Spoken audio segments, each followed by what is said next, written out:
Drugače pa z veseljem med nami danes pozdravljamo dr. Jožeta Vogrica in sicer se ukvarja z sociologijo kulture in medijev, predava na oddelku za sociologijo Filozofske fakultete Univerze v Ljubljani in pa na fakulteti za podiplomski humanistični študij. Med drugim je področje njegovega raziskovanja radikalne družbene spremembe, je pa tudi mladinin kolumnist in pa avtor spremne besede z naslovom Primatologija in kultura v knjigi Williama McGruja Kulturni šimpanz, razmišljanja o kulturni primatologiji, Studija Humanitatis leta 2011. Nocoj nam bo predstavil njegovo razmišljanje z naslovom Človek in žival, ali naj živali povzdignemo v ljudi, ali naj se ponižamo v živali. Kot pravi, sam je namerno izbral tako provokativen naslov. Hvala za besedo, upam, a se me sliši tukaj. Zahvaljujem se za povabilo, najprej Urški in društvu. Vam pa bi rekel občudovanje, ne, da ste v tem vremenu prišli sem. Jaz bom poskušal biti relativno kratek, ne vem pa, če mi bo to uspelo, ker se bojim, da sem si napisal preveč. Ne. Zdaj, jaz bi samo to rekel najprej, da je moja tema pravzaprav način, kako naj bi ustrezno razumeli odnos človeka do živali, ustrezno pa mislim predvsem v tem smislu znanstvenem, se pravi, razumeli ustrezno to, tako da je to utemeljeno na znanju in pa da poskuša biti brez samo prevar, ne, se pravi v tem smislu objektivno, tako da v tem pogledu ne izhajam iz enega vnaprejšnjega prepričanja, ampak mi gre bolj za to, da bi tista prepričanja glede od tega odnosa živali človek, ki se v praksi uveljavljajo, da bi jih malo vsaj analiziral, primerjal in poskušal prek vsakdanjih prepričanj in prek vsakdanjih izkušenj priti do ene bolj zanesljive vednosti. Na kakšen način je to naslovno vprašanje postalo tema za sociologa kulture in razvoja družbe? Zato so zaslužne 4 osebe. Preden povem, katere in kako moram jaz nekaj vprašati vas. Ali lahko, prosim, vzdignete roko vsi, ki ste ljubitelji živali? No, zdaj pa moje vprašanje še nasprotno, a si upa dvigniti roko kdo, ki ni ljubitelj živali? Hvala, me veseli, da imamo vsaj malo opozicije tukaj. Vidite, zakaj sem to vprašal? Ker je precejšnja verjetnost, da boste to, kar bom povedal, razumeli kot ljubitelji živali. Ja? Jo, zaenkrat ne rabite, na koncu pa, če bo nejasna, vas bom pa seveda postavite to vprašanje. Ne? Mislim široko to, zelo široko, ne mislim osko. Ne? Ljubitelj živali je pristranski položaj, kajti na živali gledamo skozi oči svoje živali, ki jo imamo radi. Ko sem bil še otrok, sam nisem bil poseben ljubitelj živali. Moja družina se večkrat selila, živeli smo v blokih, nismo imeli ljubljenčka in vsi sem imel slabe izkušnje in sem se jih malo bal. Že kot pa sem krepko odrasel, sta moj odnos spremenili 2 živali. Prva žival je bila muca po imenu Muca, ki je bila prava Rimljanka, ampak mene je doletelo, da sem moral skrbeti za muco, ki so mi jo pustili prijatelji in je bila zelo razvajena, ko smo živeli v 9. nadstropju stolpnice sredi Ljubljane in se ni dobilo nobenega mesa. Muca je pa od vseh reči najraje in skoraj izključno hotela jesti sveže ledvičke. In jaz sem preživel mnoge dneve tako, da sem po Šiški v Ljubljani iskal mesnico, kjer bi imeli ledvičke in sem dobil vse mogoče reči, srčke, pljučka in tako naprej. In ko sem muci prinesel, ne, je zamahnila s tačko in ji ni bilo všeč in potem me je budila sredi noči in jaz sem bil na njo zelo jezen. Počel sem stvari, katerih me iskreno sram. Recimo, kazal sem iz balkona 9. nadstropja, kaj bom z njo napravil, če me ne bo nehala zafrkavati. Seveda nisem nič hudega je potem napravil, na koncu je postala to muca, ki se je zelo lepo imela na nekem vrtu. Tako da se je moj odnos do živali spremenil kasneje in sicer na ta način, da so moji družini, da je nekako po starih starših, ki so umrli, je ostal star pes po imenu Dick, ki je bil mešanc in je bil navajen hiše in tega, da je lahko bil zunaj in spet ga je doletelo tudi, da je moral živeti v bloku. In je zelo slabo prenašal potovanja, tresel se je, strah ga je bilo. Ampak po nekaj letih, ne samo, da smo mi vzljubili psa, pes je vzljubil nas, z nami šel povsod, skočil sam v avto, če je bilo treba kamiti z velikim veseljem. Doživljali smo potem tudi, kako je pešel, kako je zbolel, kako je umrl, se pravi, to je bil pravzaprav ti dve osebi, ne, Muca in pes Dick, sta mene pravzaprav spravili do tega, da sem vzljubil živali in s tem hočem pravzaprav povedati tole, pogledajte.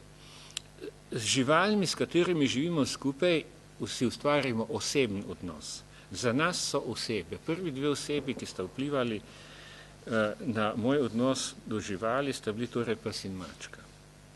Drugi dve sta človeka.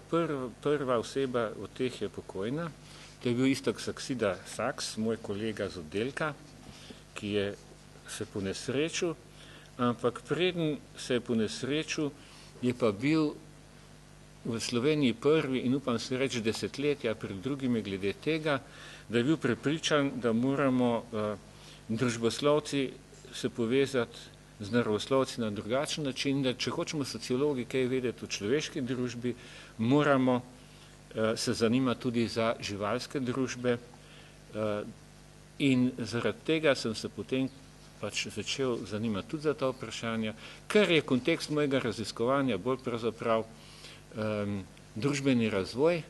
Ne sem prišel do tega, da me zanima predvsem potem na začetku, kako je človek postal človek. Ne? Se pravi, kaj ima skupnega z drugimi živalmi, v čem je, če sploh v čem je poseben. Druga oseba, ki je vplivala na to, kar bom danes povedal, je bila Mariborčan, Dušan Greifhoner, mogoče se ga kdo spomne. Bil je aktiven v društvu ljubiteljev živali pred leti in je pri kolegi Saksidu s temo, ki je bila pravzaprav speciesizem, kar poznate, diplomiral.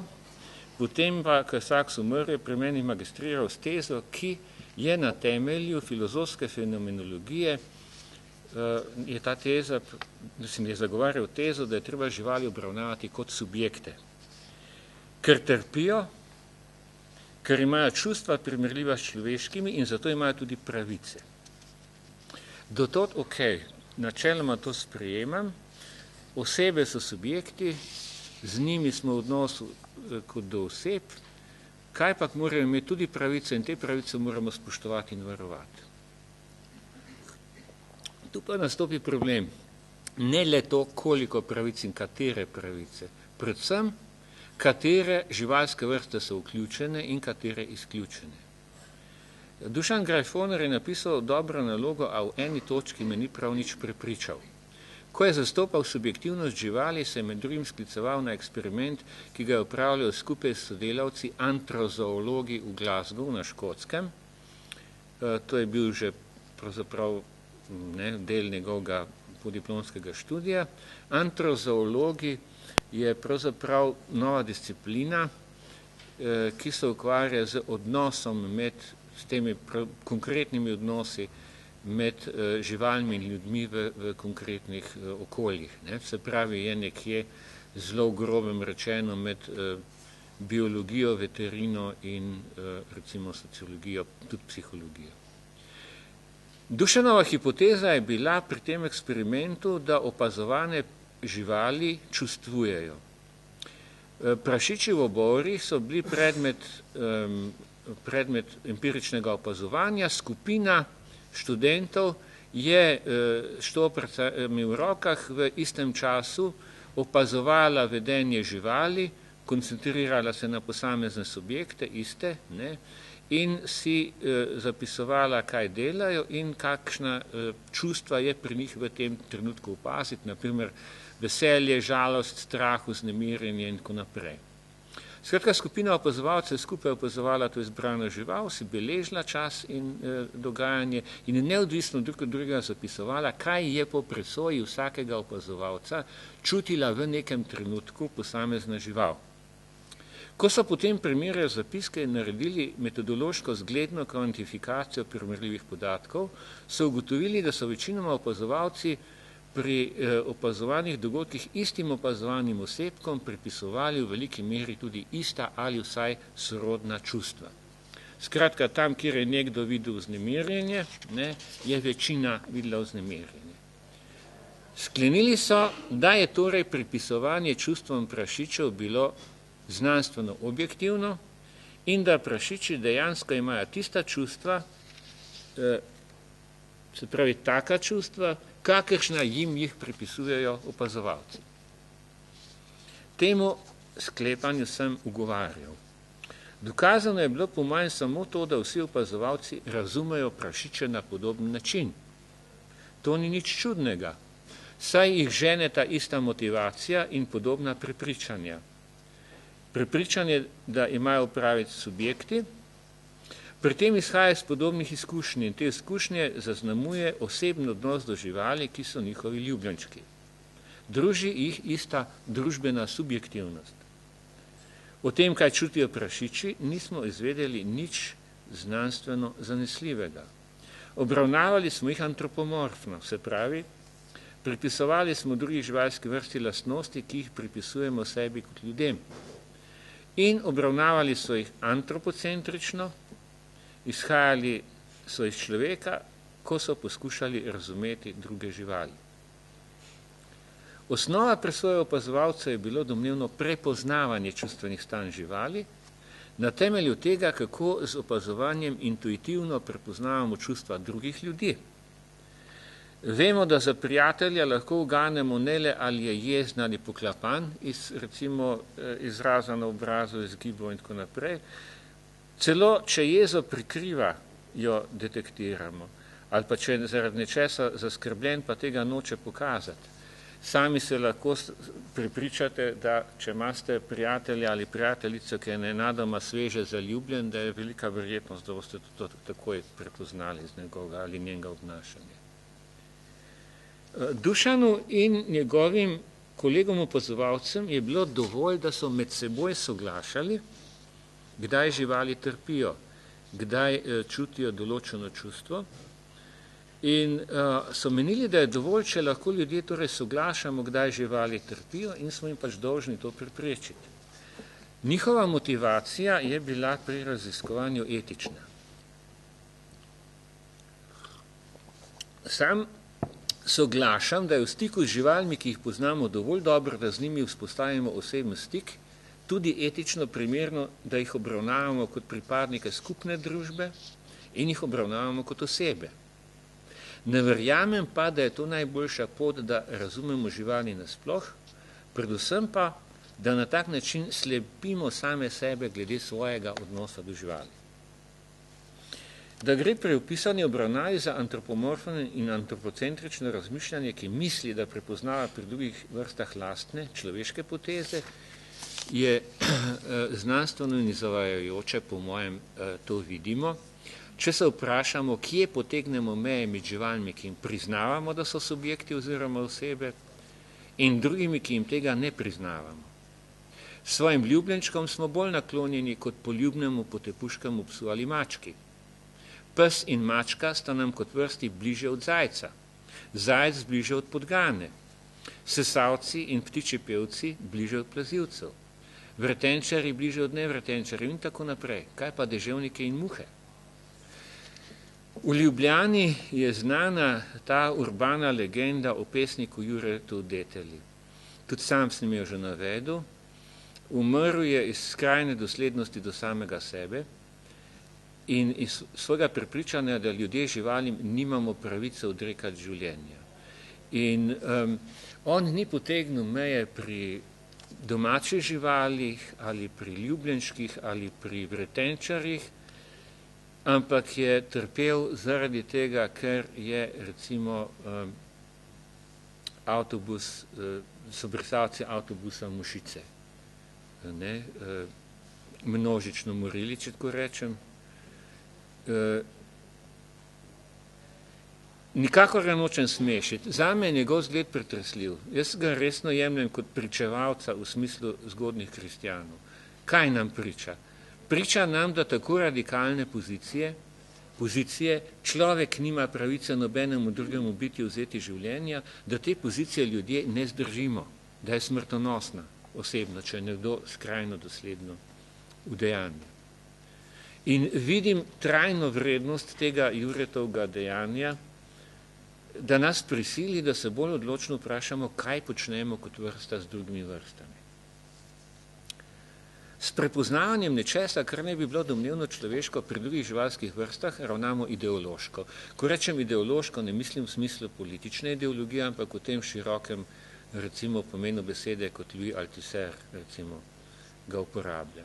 Prepoznanje je torej napačno, ker izhaja iz subjektivne želje ali interesa. In menim, da gre pri tem prepoznanju za identifikacijo v psihoanalitičnem pomenu besede. Ko Freud upelje pojem identifikacije, da recimo ta zgled histerične identifikacije, eno dekle v internatu dobi ljubezensko pismo in potem druge dobijo simptom, recimo v obliki sanj, da so tudi one sanjajo, da so dobile ljubezensko pismo. Ne? Kako do tega pride? Freud to razlaga tako, da so si želele, da bi ga dobile in so se identificirale s to deklico, ki ga je zares dobila, na temelju istega položaja. Ne? Dekleta zaprta na istem kraju, ki hrepenijo po ljubezni. Take nezavedne identifikacije seveda ljudje upravimo v življenju ničkolikokrat. In recimo lahko imajo tudi političen pomen, seveda. Naprimer, če sem aktualen, javni uslužbenci se identificiramo med seboj zaradi enakega odnosa vlade do nas in to počnemo čisto zavestno. To je vprašanje, seveda, zame tukaj le je, zakaj to ni znanstveno spoznanje, ko imamo opravka s tem prepoznanjem. In na kratko bom rekel in poskušam to natančno povedati, ker nam namesto vednosti o predmetu ponuja naš odnos do predmeta kot resnico tega predmeta. S predmetom mislim tukaj seveda temo govora, ne mislim, da so živali predmeti, jasno. Ne? Se pravi, namesto vednosti o predmetu nam prepoznanje ponuja naš odnos do predmeta kot resnico tega predmeta. Ne? Ker menimo, da imamo opraviti z dejansko vednostjo, potem v skladu s tem tudi kasneje ravnamo. To se pravi, živali, ki jim pripisujemo človeška čustva, obravnavamo kot ljudi. Morda so s tem na boljšem v naših očeh, vendar vprašajte se, ali bi žival sama živela življenje, kakršno jo vsiljujete, če bi lahko sama izbirala in če ne bi bila eksistenčno odvisna od vas. To se včasih vprašam, ko vidim, kako ljudje vsiljujejo svoje življenjske pogoje celo ljubljenčkom, kaj šele živalim, ki so ujetnice, kako v živalskih vrtovih, ali ki jim vsiljujemo zanje povsem nenaravno vedenje, kot v cirkusu, ali jih reduciramo na koristne predmete, in to niso samo poskusni zajci in miške, to so tudi domače živali kot vir energije v kakršenkoli pomenu besede, dela ali hrane. Ne? Pazimo. Ko gre za mučenje živali, se bomo vsi tu strinjali, da je z njimi treba lepo ravnati. Ko pa gre za ljubljenčke in postavimo vprašanje, ali je v najboljšem interesu nekega kužka kot osebe in kot psa nasploh, da ga obravnavamo in razvajamo kot otroka, prijatelja ali ljubimca, to nikakor ni pravilno ravnanje. Človek je v preteklosti uspel udomačiti vrste, ki so za to primerne. To pa so predvsem družabne vrste, kjer človek nadomešča recimo vodilno žival v hierarhiji. Zato je lahko udomačil družabnega volka, ne pa samotarske lisice, ki je njegova sorodnica. Udomačil je konje in govedo, ne pa zeber, ki so bližne sorodnice konj, ali antilop, ne, ki imajo ravno tako recimo užitno meso kot govedo. Najstarejša domača žival, pes, pa je kot vrsta človekov idealni družabnik tudi zato, ker so pasje odlike, odličen von in sluh, dopolnilo človeških, poleg tega, da je pač družabna žival. Podobno velja v družbah, ki so zelo odvisne, naprimer od konjereje ali govedoreje, da seveda v njih ljudje tudi tiste živali, ki so recimo v naši civilizaciji večinoma smatrane kot, bi rekel, številke, a ne neosebno, kot so to včasih recimo govedo ali konji, seveda jih obravnavajo kot osebe. Za konje je to verjetno pri nas bolj samoumevno, ne? Ampak dovolj je, da berete recimo antropološke monografije, kot je v Sloveniji tudi dostopna Ivan Pritcharda o ljudstvu Nuer sudanskem, ne, ki živijo pač od goveda, ne, da seveda recimo mladeniči, ki imajo svoje recimo svoje teličke ali pa bike, krave, ne, da jih definitivno, da vam lahko dolge ure pripovedujejo o njihovih osebnih lastnostih, dejanjih, da zelo dobro poznajo recimo ne samo njihove navade, tudi ne vem, telesne, ne vem, lastnosti in tako naprej. Se pravi, gotovo smo ljudje v praksi sebe pripravljeni prepoznati kot partnerji živali, ne samo kot lastnike živali in vzpostaviti osebne odnose, vendar praviloma smo mi ljudje tisti, ki vsiljujemo oblike teh medsebojnih odnosov. Ne? Pri čemer bi seveda rekel takole. Res je sicer, da so mačke zelo vešče tega, da si kot ljubljenke naredijo lastnike za svoje služabnike. Ne? Se pravi, prepričan sem, da normalna muca ali lastnika nikakor ne šteje za svojega gospodarja. Ne? Da mačke so morda izjema glede tega, da si one udomačijo svoje gospodarje. Ker so pri udomačenih vrstah ljudje druge vrste pretežno prilagodili svojim potrebam in zahtevam, so te ne le udomačene, ampak tudi nepopravljivo počlovečene. Najbolj to velja za pse. Pasme, ki danes obstajajo, so delo zavestne evolucije skozi tisočletja in služijo človeškim muham, kar pomeni, da so se nam morale te živali tisočletja prilizovati in nas ubogati, da so preživeli. Položaj divjih vrst ni tak in ga ne bi smeli modelirati po zgledu našega odnosa do domačih živali. Imajo lastne življenjske pogoje in lastne življenjske potrebe. In kadar nam prekrižajo pot, jih ljudje v glavnem ne upoštevajo. Recimo odnos do šimpanzov v afriških skupnostih človeških, ki so z njimi dolgo časa živele v stiku kot z divjo vrsto, je partnerski, je spoštljiv, je toleranten, recimo pogosto jih imajo za recimo nekake divje ljudi. Ne? Tam, kjer pa tega stika ni bilo, je pa seveda popolnoma drugače. Danes recimo, ko v Kamerunu ali pa še kje delajo ceste v gost, ne, da bi tam izsekavali les, se je tudi razvil hkrati s tem lov na gorile. In zakaj? Zaradi tega, ker pač gorile streljajo, da jih ljudje jedo. Ne. Ko jih obsojamo, moramo seveda vedeti, da so to okolja, kjer je ljudem do mesa domačih živali praktično nemogoče priti. Skratka, kjer so posekali gost, so šimpanze prisilili, da ljudem kradejo hrano. Ne? Recimo v Ugandi so znane zgodbe o tem, kako so se ljudje, ki so se naselili v gozdu, kjer so preživeli šimpanzi, da se je zgodilo, da so nekateri šimpanzi izjemoma, ampak se je to zgodilo, da so postali ljudožerski, da so kradli otroke. Seveda so šimpanzi to napravili zaradi tega, ker so ljudje vsi jim pač so jim zasedli življenjski prostor in vzeli alternativne vire hrane.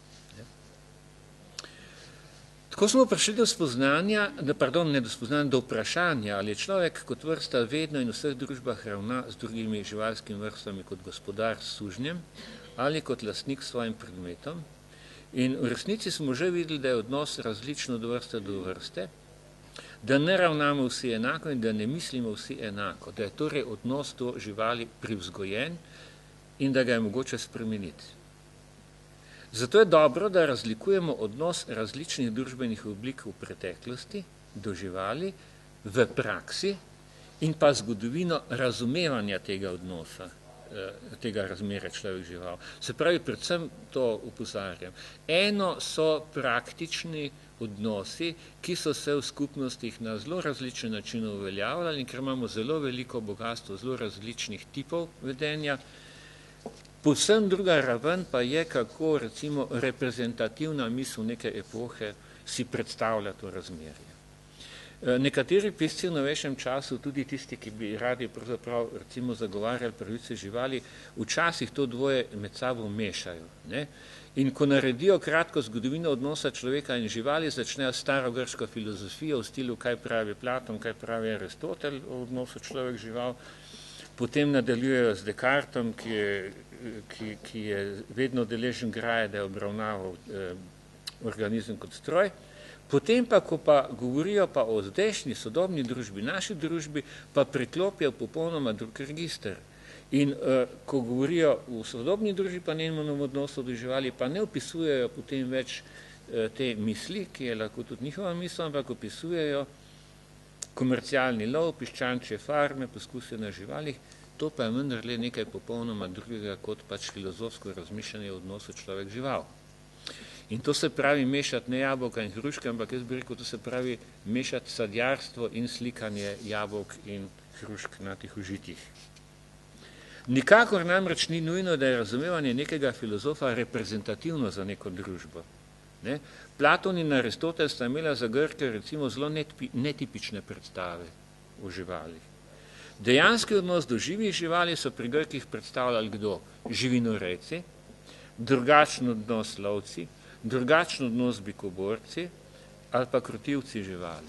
Posebej glede bikoborb, gledajte, vas upozoril na nekaj, seveda je danes iz vrste razlogov gibanje proti bikoborbam močno. Ne? Prav v zadnjem času ga je marsikje jih je uspelo pripovedati, ampak vse kaže, da so bikoborbe ostanek enih zelo starih in nekoč zelo močnih verskih, ne samo prepričanj, ampak tudi ritualov, ki so značilni za neolitske, se pravi, bi rekel, za to drugo kameno dobo v celem tem področju Mediterana pa Bližnjega vzhoda in da sprva v začetku recimo neolitika je imela bikoborba pomen človeškega, specifično moškega obvladovanja divje moči narave, ki jo je recimo bik ponazaril. Ne? Povsem zanesljivo pa lahko rečemo, da je delitev na kulturo na eni strani in divjo naravo na drugi nastala šele takrat, ko so se ljudje stalno naselili in ko so upeljali poljedelstvo in živinorejo. Lovci in nabiralke ali pa recimo pragozdni nomadski vrtnarji sebe nimajo za gospodarje drugih biti, nimajo sebe za lastnike drugih biti, ampak vidijo v drugih vrstah načeloma enakovredna bitja, ki jim včasih recimo priznavajo več modrosti ali pa recimo več nekih drugih duševnih kvalitet kot ljudem in jim seveda prisojajo čustvenost, duhovnost. In zdaj tukaj izgleda mogoče, kot da govorimo isti stvari, kot pa takrat, kadar recimo mi svoje ljubljenčke kot osebe obravnavamo. Vendar gre za nekaj drugega. Podobno je to, da pojasnjujejo seveda živalske lastnosti ali pa domnevne lastnosti teh živali s človeškim izrazjem. Seveda tudi oni to počnejo skozi identifikacijo, vendar pa je tisto, kar je v primerjavi z mišljenjem sodobnih ljudi in ravnanjem sodobnih ljudi drugačno, bistveno. Prvič, vsako vrsto imajo za svojo, za vredno spoštovanja, za specifično. Vsaka ima svoje lastnosti. Človek se res z njimi identificira, ampak ne tako, da bi moral za vsako ceno živali v svoje predstavi narediti podobne sebi, ampak prepoznava podobnosti in razlike v specifičnih potezah. Lovec, ki bi želel žival ujeti pri lovsko-nabiralskih družbah, jo mora razumeti in se vživeti vanjo. Skratka, on sebe naredi aktivno podoben njej, ne, živali. Ne pa tako kot sodobni človek, ki hoče povzdigniti žival v malega človeka, da jo lahko potem ceni. Zdaj, drugače je, če obravnavamo neke življenjske drže, ki so jih upeljale religije, potem ima to drugačen status, kot pa recimo osebne filozofije, recimo starih Grkov. Recimo v Stari zavezi se v genezi jasno kaže, pravzaprav v starih judovskih zakonih se kaže neka predstava o stvarjenju, iz katere je povsem jasno, da gre za živinorejsko poljedelsko družbo, neolitsko družbo. Ne? Bog je rokodelec, človeka je ustvaril na lončarskem kolesu, živali so ustvarjene zaradi človeka, da mu služijo. V primerjavi s tem, recimo, je položaj živali v indijskem religioznem izročilu povsem drugačen, kot veste. Ne? Zaradi verovanja v reinkarnacijo so živali spoštovanje kot svoje vrstne življenjske oblike, čeprav je seveda tudi indijska družba v praksi med seboj zelo razlikovala vrednost različnih vrst. Obenem pa deželam s krščanskim izročilom ne smemo kar tako pripisovati, da so v praksi vedno in nujno poniževale živali. Ne? Tudi celo znotraj krščanske misli so liki kot Frančišek Asiški, ki je pridigal pticam, kar pomeni najmanj to, da je verjel, da so dojemljive za Božjo ljubezen. Pri novoveški znanosti in filozofiji se mi zdi nekaj ključno, kar je nekako del naših vsakdanjih predstav še danes, in to je to, da novoveška znanost in filozofija delata med človekom in živaljo ločnico. Ko jaz vzamem to temo, ki sem dal naslov Človek in žival, se mi zdi samoumevno. Ne? Tukaj je človek, tam žival. Kljub temu, da vemo, da smo živali. Ne? Ta ločnica se premika, umika. Skozi čas je človek vedno bolj žival, ampak ves čas ustraja tudi neko prizadevanje, da bi našli pri naši vrsti neko naravno posebnost, ki bi človeka izvzela iz tega kroga živali. Zdaj to ločnico je filozofija res najprej povzela pri Grkih, ki so videli položaj človeka kot vmesen med živalskim položajem in božanskim. Ne? Božanska bitja so zgoraj, živali so spode, človek je vmes. Ne? Potem imate pa različne grške filozofije, ene poskušajo človeka vzdigniti k bogovom, ne? Druge, recimo kiniki, pravijo, da se mora človek pravzaprav pač, da je žival, no, na kratko povedano. Ne? Ampak to je lestvica vrednotenja in krščanstvo najprej to po svoje povzame, samo da nad človeka izrecno postavi angele kot tiste, ki so vmes recimo med Bogom in ljudmi. Ne? Bistveno po mojem je to, da je v vseh teh predstavah kvaliteta človeške duše tista, ki v teh predstavah da človeku nek presežek nad živalskostjo. Ne? Kot telo je človek žival, kot duša je deležen malce božanskosti. In Descartes pravzaprav to v primerjavi s prejšnjim obdobjem zaostri. Ne? Telo je stroj, telo je mehanizem, zakone tega mehanizma lahko spoznamo in ker žival po njegovem nima duše, je v bistvu stroj, kar jo degradira na predmet. Ne? In to je pomemben razlog, zakaj je odnos do živali v modernih družbah bil morda bolj krut kot prej, v marsikterem pogledu. Zdaj zadeva se zaplete, ko biologija napreduje in danes je sposobna tudi nekdanja dušna opravila razumeti kot telesna. Zato novejši teoretiki iščejo ločnico v družbenih specifičnostih človeka, v kulturi. Ne?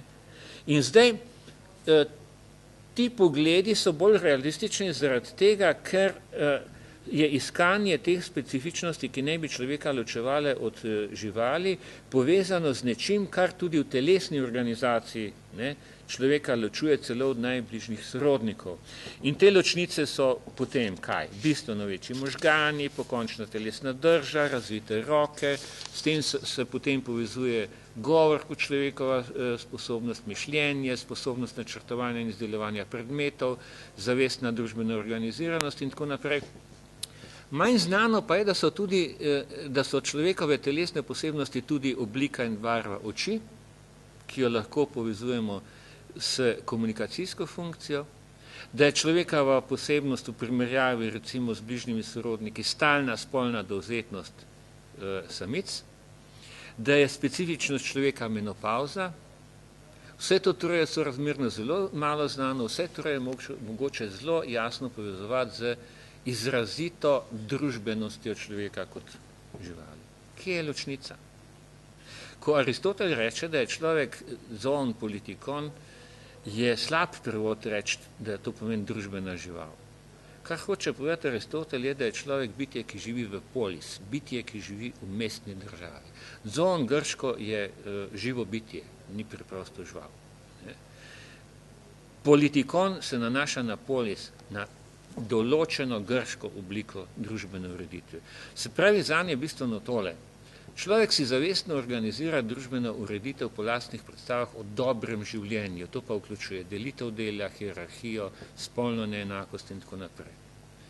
Marx in Engels v nemški ideologiji rečeta, da ima človek zgodovino, da nima nekega danega vrstnega bistva, ampak da z delom, da z materialno produkcijo nenehno na novo ustvarja in spreminja svoj življenjski svet. Ne? Se pravi, če poudarim bistveno implikacijo tega, druga bitja so omejena, človek je univerzalen. Ne? In v 20. stoletju imajo potem eni za ločnico jezik, drugi kulturo, tretji tehnologijo, Lacan simbolno, Levi-Strauss prepoved incesta. Skratka, ločnice so vedno ločnice glede nečesa, kar je del kulture. Zato je po mojem zasluga primatologije, se pravi terenskega raziskovanja življenja recimo drugih primatov v naravnem okolju, zasluga tega raziskovanja v zadnjih desetletjih je to, da je sesula to idejo, da je človek edino kulturno bitje. Da je človek tudi edino bitje, recimo, ki orodja uporablja. Ne? Razkrila je, da je naučeno vedenje, ki se prenaša iz roda v rod z učenjem, lahko dokaj različno od populacije ene vrste do populacije druge vrste. Ne? Recimo, pri šimpanzih imate popolnoma različno, bi rekel, materialno kulturo med šimpanzi v Gombeju, v Tanzaniji, kjer je recimo Jane Goodall začela te sodobne raziskave tudi iz kulturne primatologije, ali pa v Fongoliju v Senegalu, kjer je povsem drugačno naravno okolje. Fongoliju v Senegalu omenjam zato, ker lahko kliknete na internet pod Fongoli, in boste tam naleteli na izjemno zanimive rezultate. In v Fongoliju je recimo delala in zabeležila tudi zelo zanimive stvari naša rojakinja, moja doktorantka Maja Gašperšič iz Tuja doma, Tuja doma, moram reči, ne? Skratka, opazovanje živali v naravi je pokazalo, da orodje uporabljajo celo vrste, ki niso primati, na primer morske vidre, pa tudi nekatere ptice, recimo novokaledonske vrane. Novokaledonske vrane si orodje izdelajo. Trnek, na katerega nabodejo črvička, si izdelajo iz listov in ga tudi popravijo, če ni dobro. Skratka, so rokodelci, če tako reče, kljunodelci pravzaprav. Ne?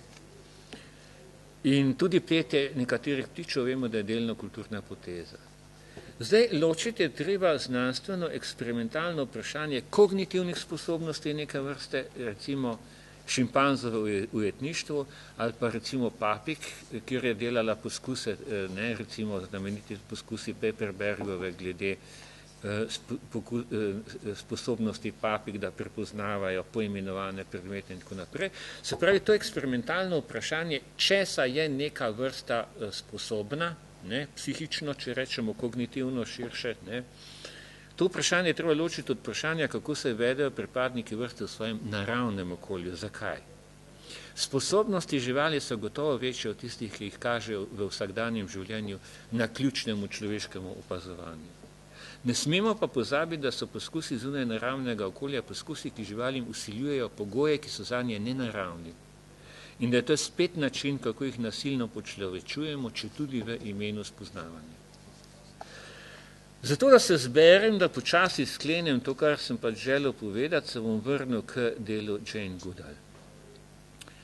Znano je, da je Jane Goodall svoje šimpanze poimenovala. S tem je takrat grešila zoper zapoved nepristranskosti. Že prej so v naravi opazovali življenje šimpanzov, ampak svetovali so opazovalci, ne, te osebke, ne, vrste šimpans, ne, se pravi pan troglodytes, ne jih poimenuje s črkami in številkami, A1, B7 in navodilo je bilo to počnite natančno zato, da ne boste se upletali v to, da ne boste prehitro prepoznavali nečesa človeškega, da se ne bi prehitro identificirali s predmeti opazovanja. Zdaj smo na odločilni točki. Zakaj? Doslej se vam je mogoče zdelo, ali pa sem celo koga prepričal, da sem na strani, ki je nasprotna Jane Goodall. Ampak ni tako. Zadeva je precej bolj kompleksna in v bistvu sem bolj na strani Jane Goodall. Najprej moramo ugotoviti, da se je kulturna primatologija razvila prav po zaslugi teh tako imenovanih, kako se že piše tale primatolog, no? So rekli, da so njegova dekleta Jane Goodall, Diane Fossey, Birute Galdikas. Prosim? Likijeve punce so jim rekli, ne?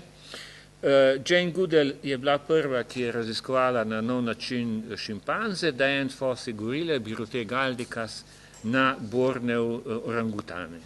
Skratka, vse so bile ženske, razmeroma mlade, vse so se kot da bi bile skrbne varuške otrok, a ne so se zavestno prepustile temu, da so bile pripravljene prepoznati v živalih, ki so jih pač osebno ločile ene od druge, se pravi, videle so v njih konkretne osebke, ne, in so bile pripravljene prepoznati v njih osebe. Čustva, skrbi, naklepe, zvijače, politiko. Ampak bodimo pozorni, a bi se jim to posrečilo, če bi opazovali žrjave, če bi opazovali martinčke, da ne govorimo o metuljih ali pa deževnikih. Skratka, antropomorfizem ima svojo mejo in svojo ceno. Vendar poglejmo z druge strani, pazimo. Prav noben znanstvenik, tudi tisti, ki so učitali Jane Goodall to početje, ne ugovarja temu, da ustrezno prepoznamo, zakaj gre pri nekem vedenju, kadar opisujemo, na primer, lov, hranjenje, parjenje, celo dvorjenje, a ne? Noben ne dvomi, ko gleda, ne vem, rajčice, utičarje, žerjave, to je dvorjenje. Ne? Se pravi, zakaj bi pa naenkrat to bilo znanstveno objektivno, ne? To, kar pa delajo Goodall in kolegice, pa ne. Ne? Se pravi, a ni tudi to antropomorfizem ali pa vsaj antropocentrizem? Sam ne predlagam, naj bi se nehali spraševati, kaj žival počne, ampak predlagam dvoje. Prvič, da se zavemo, da počnemo to, ne, da prepoznavamo, ne, in da poskušamo razumeti, kakšne posledice to ima. Drugič, da se vprašamo, kako je mogoče, da ima takšno zelo očitno pristransko početje, naše ideološko početje, kako je mogoče, da ima pa kljub temu plodne, spoznavne rezultate. Kako lahko to naredimo? In moj odgovor je tukaj skrajno preprost. Tako to naredimo, da si ljudje najprej kratko malo priznamo, da smo živali. Zakaj tako radi vzdržujemo ločnice? Zakaj bi morali biti več? Ali ni čudovita sposobnost naše vrste prav ta, da smo se sposobni uživeti v različne vrste? In da pač lahko izbirate, da imate nekoga, ki je prijatelj živali in se eni naučijo sporazumevati, skratka različni ljudje z različnimi vrstami. Eni se sporazumevajo z delfini, drugi z medvedi, tretji s papigami. Ne? In nedavno so četrti dognali inteligentnost nevretenčarjev, kakor so nekatere hobotnice in sipe. Brez naklonjenosti, brez recimo temu pripravljenosti vzpostaviti osebni odnos prijateljstva, naklonjenosti, tega ne bi mogli napraviti, ne bi tega mogli videti, ne bi niti verjetno vzdržali, bi rekel, discipline, ki je potrebna za te eksperimente. Skratka, bistveno je torej, da se lahko identificiramo z drugimi vrstami. Zakaj? To je bistveno in pomembno in neizogibno, zato ker pripadamo istemu prepletu odnosov v živem svetu našega skupnega planeta. Ker tudi sami potrebujemo hrano, ker se razmnožujemo, ker se igramo, ker vzgajamo svoje mladiče, ker zaznavamo, spoznavamo, imamo radi, se bojimo, pa tudi, ne, ker nas boli, ker se ranimo, ker zbolimo in ker umremo na koncu. Skratka, to, da sebe prepoznavamo v drugih vrstah, ne pomeni, da bi druge vrste morali približati človeku na vsak način, da bi jih lahko spoštovali. Ko se prepoznamo v drugih vrstah, se lahko prepoznamo kot primati, kot sesalci, kot vretenčari, pa tudi kot lovci in nabiralke, kot spolna bitja ali kot umrljiva bitja. In to nas po mojem tudi prav nič ne poniža. In tukaj vam bom dal nakoli tole knjigo, Iztoka Geistra, Narava, kot jo vidi narava. Ne vem, koliko poznate Geistra, slovenskega pesnika, zagovornika narave, kot se sam imenuje. Jaz mislim, da je Geistrova misel bistvena za nas. Trdno sem prepričan, namreč, da ima Iztok Geister prav, ko pravi tole. V odnosu do narave se moramo spustiti iz privilegiranega mesta. Tudi iz privilegiranega mesta varuha okolja. Poglejte, bodite pozorni že na to besedno zvezo, varuh okolja. Varuh je zelo približno temu podobno kot Bog, ki je pastir, mi smo pa ovce. Samo da mi to prenašamo na živali. Če rečemo, da smo mi varuhi okolja, se s tem postavljamo v pozicijo, da mi vemo, kaj je za okolje dobro. Drugič, sam termin okolje je antropocentričen. Okolje je to, kar je okoli nas. Namesto tega pravi Geister zase, da je zagovornik narave. To pa pomeni eno zelo preprosto maksimo. Vsaka vrsta ima pravico živeti v skladu z lastnimi življenjskimi potrebami. Človekova izjemna odgovornost in privilegij je, da spoznava to neverjetno ekološko prepletenost v naravi med živim in neživim svetom, v živem svetu, da bi prepoznal prav svojo sposobnostjo, da se prepoznava tako v posameznih delčkih, kakor v celoti. In da spoznava, da je tudi on sam le en tak delček, ki pa lahko s svojo močjo popravlja lastne norosti, se uči, naravo pestri in bogati, ne samo uničuje. Zakaj tega ne počne, bi bila druga sociološka tema in se danes ne bom lotil. Čisto za konec pa bi rad poudaril nekaj drugega. Najprej tole. Seveda izhajamo pri spoznavanju sveta iz antropocentrizma, ker smo ljudje. Ako se tega zavemo, moramo svojo vzvišenost zamenjati za to, da smo se sposobni ponižati tudi do neopaznih bitjec. Kar se tega tiče, občudujem Davida Attenborougha pa njegove televizijske oddaje. Bodite kdaj pozorni, kako se on poniža do drugih bitij. Ko ima opraviti, recimo, gre na Arktiko, kjer imate skalovje, kamenje, pa eno majhno rožico, za katero on pač poskuša pokazati njeno herojstvo, da vztraja v recimo takih razmerah. Kaj bo napravil Attenborough? V legu se bo namrzla arktična tla, da bomo mi videli od blizu, da bo kamera pokazala, kako je tisti cvet bistveno manjši od njegovega prsta. Recimo. To se pravi, vizualno nam, z vizualnim sredstvom nam brez pridiganja pokazati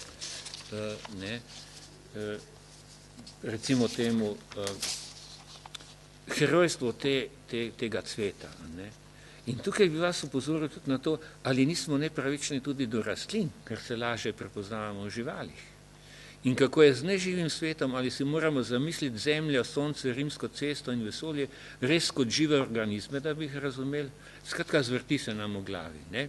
In ko se nam zvrti, je pametno, da se postavimo za hip v držo znanstvenikov. In se vprašamo, kako pa postane znanstvenik nepristranski?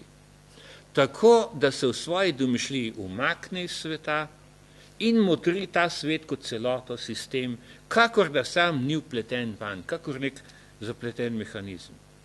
To je spoznavno plodno, to je neizogibna točka v spoznavanju, vendar samo en člen.